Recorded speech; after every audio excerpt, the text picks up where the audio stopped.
अक्सर लोग पूछते हैं जीवन का सच क्या है।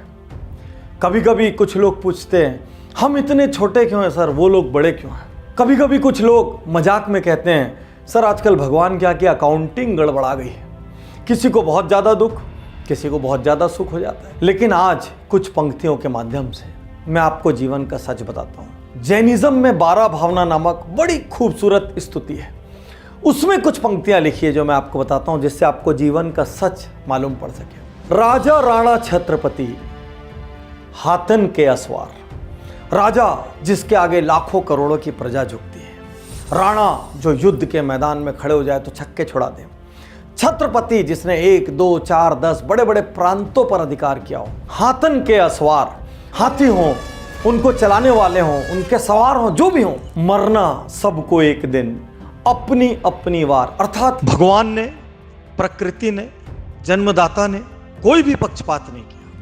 उसने सबको एक बराबर 24 घंटे दिए, चाहे वो राजा हो या रंक हो, और सबको ये स्वतंत्रता दी कि अपने 24 घंटों को अपने हिसाब से, अपनी मनमर्जी से जैसा चाहे लेवरेज करें और जैसे चाहे मैक्सिमाइज करें। तो यदि मैं कहूं कि आप और वॉरेन बुफे एक हैं, यदि मैं कहूं आप और मोदी जी एक हैं, आप और अंबानी एक हैं, आप और अमिताभ एक हैं, सब एक हैं। मैंने कही मरण की बात, जन्म की भी सुन लेते हैं। क्या कहती है 12 भावना? आप अकेला अवतरे, मरे अकेला होए।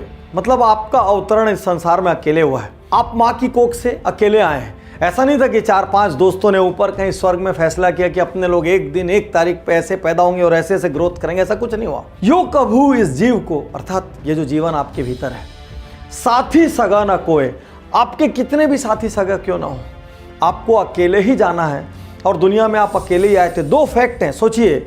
आपका ओरिजिन सेम है, जैसा वॉरेन बुफे, अमिताभ, अंबानी किसी का भी हो, और आपका अंत भी सेम है।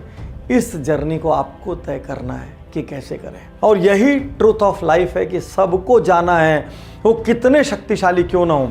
तो सारे शक्तिशाली और समृद्ध लोग अपने व्यवहार को नियंत्रण में रखिए, अपने घमंड को नियंत्रण में रखिए, क्योंकि आप एक दाना भी अपने साथ नहीं लेके जा पाएंगे। बिल्कुल नियंत्रण में रखिए। इतनी विनम्रता से रहिए ताकि लोग जब आपके बारे में सोचे आपको याद करें, बहुत अच्छे से याद करें। आपके साथ तो इसलिए भी कोई पक्षपात नहीं हुआ क्योंकि आपको तो एमआरपी तय करके भी नहीं भेजा गया। यदि ऐसा करना होता तो हर बच्चा जो जन्म लेता उसके साथ उसका एमआरपी छपा हुआ था। लेकिन ईश्वर ने हम में से किसी की भी एमआरपी, प्रकृति ने हम में से किसी की भी एमआरपी इसलिए तय नहीं की ताकि हम सब अपनी एमआरपी खुद लिख सकें।